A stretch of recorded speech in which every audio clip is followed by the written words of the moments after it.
Hi, this is Mariah Gullo from The Hollywood Reporter, and I'm in studio with Nancy Cartwright today. Hi, Hello. Nancy. How are you? I'm very well, thanks. It's ridiculous to even introduce you, but you are the voice of Bart Simpson on The Simpsons. Yeah, for a long time. 29 years? Yes, we're just about to start, season 30. It's crazy. Wow. Yeah. Wow. And then I would say that this new movie that you have that you co-wrote and produced, it's called In Search of Fellini. Right. And it's a prequel to your Simpson days. Yes, indeed. Nobody has said that, but that's exactly right. Can you tell me a little bit about this movie, how it came about, and your connection with Fellini? Yeah, sure. It was in 1985, actually, and I was in an acting class and studying all kinds of scenes and stuff, and my teacher gave me this film by Federico Fellini called La Strada, and he wanted me to take a look at it and see what I felt, and I really liked it. I really somehow connected with the lead character played by Giulietta Messina, who is Fellini's wife in real life. And she played this little clown named Gelsomina, and she breaks your heart, because there's an innocence about her, and she just makes people laugh, but he totally destroys her, the bastard. And I put every scene up, I think, that I can put up as an actress in class, casting different actors to play opposite me. And I realized, wow, maybe I could get the rights to do it as a play. So I started writing letters to Carlo Ponti and Dino De Laurentiis, who produced it, and of course Fellini. And I sent out one letter, two, three, a bunch of letters, and then I actually got a response. And I couldn't believe it. And it was from Fellini's office. Now, here's the deal. They said he's really busy, and even though he's going to be there, it's not going to work. You're not going to be able to meet him. But I'm like, wait a minute. He's going to be there? Forget that. I'm out of here. I'm going. So, because I had his address, I'm like, I'm on my way. But I wanted to take in, I'd never been to Italy before. I'm in my 20s, although I can't speak the language. And so I took off, and I ate, I drank, I fell in love. I did everything a single woman should and shouldn't do when visiting. I got in trouble. And when you watch the film, you'll see, because like 70% of what you see, Mariah, is like, I did that. Well, when I came back, I realized that my story was better. Yeah. Because it's mine. I lived it. Yeah. Well, when I came back, I realized that, and I go, wow, I can develop this as a one-woman show. Okay. So that was the deal. Yeah. And then a couple years later, I got the juicy nugget called The Simpsons. Yeah. Went in and did that, and I got married, and by then I had, within a couple years, I had 2 kids, and raising my kids, and The Simpsons is, more and more people are watching it. So by 1995, that's when we produced it as a full one-woman show. And the writers from The Simpsons, they came to it, and Dan and Julie and Yardley and Hank, they came to see me, and Matt Groening, and this has been evolving and percolating for a long time. Yeah. But I didn't have, it wasn't just the wherewithal, financially, because I actually raised the money for this. I didn't do the whole thing myself, which was a whole nother interview and challenge. I'm glad I'm surrounded by amazing people that know how to do that. All these years go by, it's 20 years, and to have the privilege and to be in the position that I'm in, that I make a living doing what I love so that my own art can help to fund my other art. Yeah. That's, a lot of people can't even do the first thing, and I look at that, and believe me, I am very aware of that, and I don't take it for granted. Yeah. I like to share it. Yeah. Well, it's coming to, I think it's everything gets made exactly when it needs to be made. And the fact that this story takes place in the early 90s, this is kind of a great time for 90s nostalgia. You have Lady Bird coming out in 2002. It's this kind of recent nostalgia is really, really interesting to people right now. Can you tell us a little bit about kind of creating that time period? Yeah, well, he passed away in 1993. So that's the year that it's set. It wasn't much of an adjustment from 85 to 93. It didn't matter. It was okay that it happened in 1993. Still pre-cell phone. Yeah. People are still writing letters. Yeah. They're writing postcards. Right.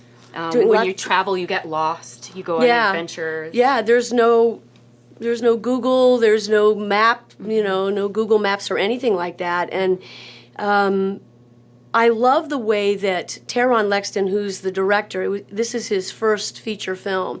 In fact, the whole thing, the crew, the American crew, this is the first experience they had doing a feature film. Lots of those guys had experience doing commercials and PSAs, hundreds and hundreds. That's where Taron's background was. But he brought in the pathology, if you will, of Fellini. That wasn't mine. He brought it in, and I had videotaped at the time in 1995 when I did the play. I videotaped for archives, not really ever knowing that I would ever refer to it. I never looked at it. It wasn't lit properly. The sound was my husband laughing into like a football-sized, VHS recorder, which was so ridiculous, but all you hear is him laughing. But Taron said to me, "Do you have footage? Can I see it?" And I said, "Well, okay, yes, you can see it." And when he saw it, he goes, "We have to do this. We have to do this." And my point is that the choices that he had made, especially in terms of the costume and the hair, we didn't want to make it so specifically 1993. Right. Because having Maria Bello she wore vintage clothes. That was her thing, was wearing vintage clothes, and it kept it. And you could see the way that the house, Todd Jeffrey did the set decoration, and I loved it because it was kind of antiques and things were mismatched, eclectic style, and that's kind of how she led her life. It was kind of open that way, and I loved that choice.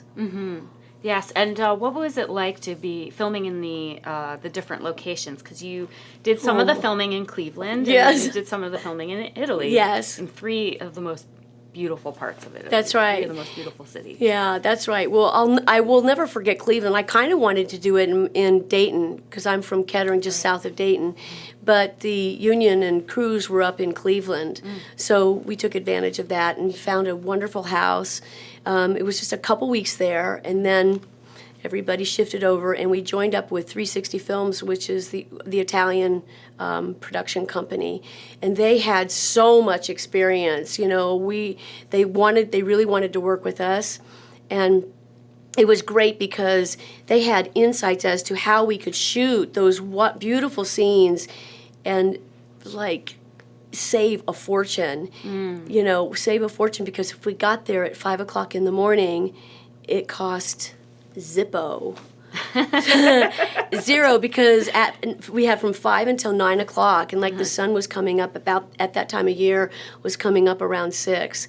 So we used that beautiful lighting and shot, in San Marcos Square and in Verona, and just, went up that tower, the shot in the tower, and even they have laws. They have really strict laws, even in terms of the drones. It's illegal because, especially in Venice, you can't use a drone in Venice because, you'll ruin the buildings and some damage can be done. And you don't want it like a 5D dropping on an ancient building. Yeah, it's true. But we were trying to use their drone, and it's so funny because our director of photography, Kevin Garrison, he was amazing. He brought his own drone just in case, and sure enough, they had this massive drone, the size of like a king-size pizza, but it weighed a ton, and it was loud, and it actually broke. And about the time that we were ready to shoot that scene, it was in the evening, and the sun was just about to set, and we had to get this one shot, and I guess it's from the film board's, the legal aspect of it was because they really make sure, they knew that we needed a drone. They wanted to make sure that we were doing it. So when they came around the corner with the papers, they gave us the papers, things were signed properly. They started to take off. They saw that it was all organized just properly. And as soon as he passed by and went the other way and was out of sight, their guy said, "Go ahead, do it. And then Kevin got out his thing, and up it went, one take. When you see that shot go all the way around the bell tower, that was done in one shot, and then the sun set. I'm so proud of that. It was like amazing. Well, there's such a beautiful palette from warm to cool. You know, Yeah. there's cool scenes and then there's warm scenes. You can really see the color of the sunlight coming in. It's very different depending on the mood of the scene. Yeah. Tehran was just, I'm telling you, to have him, it just blew me away because he watched every single one of Fellini's films. Tehran found that chronologically, my journey, it paralleled exactly the way that Fellini's films were shot. To the so point, cool. I mean, are you kidding? It's just like, so there are all these Easter eggs that if you are a Fellini fan, you'll recognize the horse from La Strada and her walking in front of the Trevi Fountain and little clips of Anita Ekberg, you know, from dancing in the Trevi Fountain with Marcello Mastroianni, and all these little clips in there, and a little tip of the hat to Bart Simpson because this was 1993 and The Simpson was on the air, so you have to look for that one too. There's a Bart Simpson Easter egg in it? Yeah. How did I miss that? Yeah. Oh, you missed man, it. this is going to drive me nuts. Like, yeah, four different takes. That's great. One of the things I noticed about this movie is that it was a very collaborative process. You like bringing people into your own world to be able to make something. I love it. It's so important. Yeah. It's so important. And it's not just for artists, but I think for everyone out there is that if you surround yourself with people that help you with your dream and believe in, it's tough in the entertainment industry because artists attract people that tend to take advantage of them and they can get hurt. Right. And especially 2017, 2018, there have been some drastic, eye-opening kind of things that have occurred. And it's so important that artists, they keep their own integrity, and express themselves. And if something doesn't feel right, you should do something about it.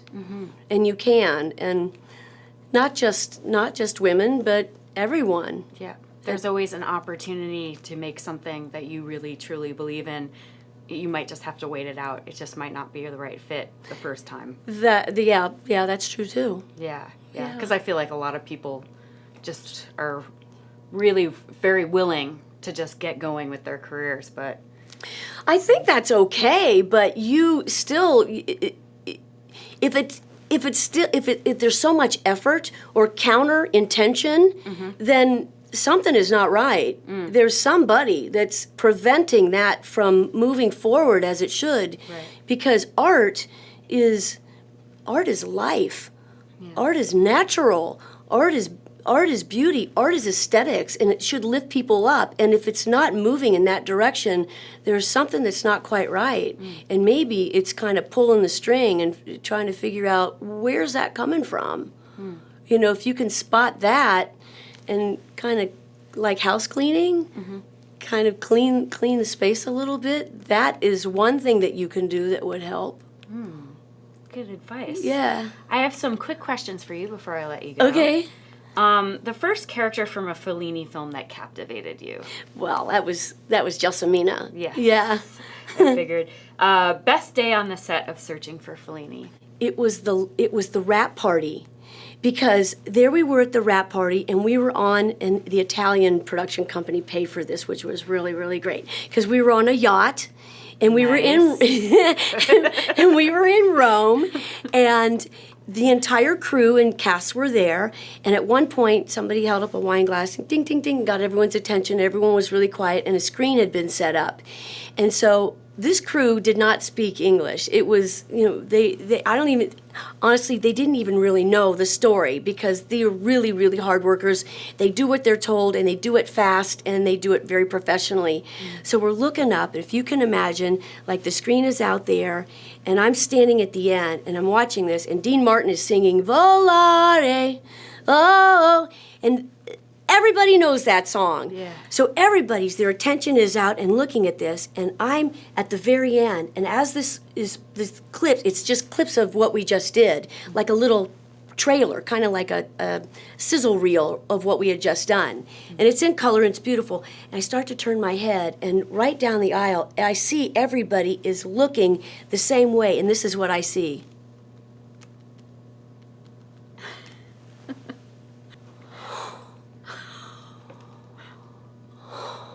was magic. It's like they because no words, there's no dialogue, they don't need to know, but it was set up in such a way that they got the tone of what it is that they had just worked on. It was so... I have that forever. I have that memory forever. Last time you had a Fellini-esque moment. I did this video. It went crazy. When you do videos for your own page or for YouTube or whatever, I mean, I suppose I'm not thinking that every one of these is going to go viral. I have no idea how that works in the world, you know, the ether world or whatever. But I was just this kid. I was going into Macy's, Fashion Square Plaza, and this kid was selling chocolate. He wanted me to buy it. I said, I'll be right back. I said, I promise you, but I'm in a hurry, but I'll get you on the way out. And sure enough, when I came out, he was there, and then I went up to him and I said, and I told my assistant before I said, just tape this. Who knows what can happen? Let's just tape. I think this will be fun. And I'm just chatting with him and asking him, what are you doing there? He's saying, I'm selling chocolate. And I said, oh, what's it for? And he told me, oh, that sounds good. Like, what? How? You're like, what, 14? No, I'm 13. I said, oh, sorry. And it was all very natural. And I said, I'm 10 years old. You know, I'm 10 years old. I'm in the 4th grade. I go to Springfield Elementary. When the penny drops, that's where it went nuts. Within 24 hours, it was 10 million within 24 hours. You got 10 million views within 24 hours. Within 24 hours. And now other feeds bought it. It's over 100 million. But it was definitely a Fellini-esque moment for that kid. Totally. It was just out of nowhere. Worst mistake that ended up being a great life lesson. Yeah, when you say worst mistake, what comes to my mind, it was also /embarrassing. That would work, right? Sure, absolutely. So this was a long time ago, and I went in, and there was a show called Designing Women. And I went in, and it was all set in the South, you know, and all their accents were Southern, and I was playing a character that was from New York. And they wanted her to have this Brooklyn accent. And I went in and I didn't have any problem rehearsing and everything. And I walk into the space and everyone's like, oh, are you ready to go? We're so ready for you to do this. Thank you, Nancy. Let's do this thing. You're going to be great. Okay, here we go. And I'm like, I was so influenced by I couldn't do it. I couldn't do it. And I'm not from New York, so that itself is a challenge anyway. But I was so humiliated. But I think the takeaway from that is, I suppose, I had to stop. I was so humiliated, and I felt like I could just do anything. But not every actor is right for every part. It's true. It's like you can create your own niche, and at the same time, I think actors tend to think they can do anything, and I get that. I really do get that, and I think in their heart they probably can. But casting is a very precise, craft. You know. Yeah. Some actors, I don't know, for myself, I'm like, okay, I guess we're going to learn from that one. Thank you so much for dropping by. Yeah. And In Search of Fellini, it had its theatrical release. It won some awards in Italy. It did. And now it's going to be out. It's out on iTunes. iTunes and Amazon, and you can get the DVD. It's also on whatever platform you have at home. You can instantly, get it at home. You can rent it or buy it, and Netflix in March. Yeah. Nancy, congratulations on a beautiful and sweet movie. Thank you. And we'll have you back when you have the next one out. Sweet. All right. Thanks.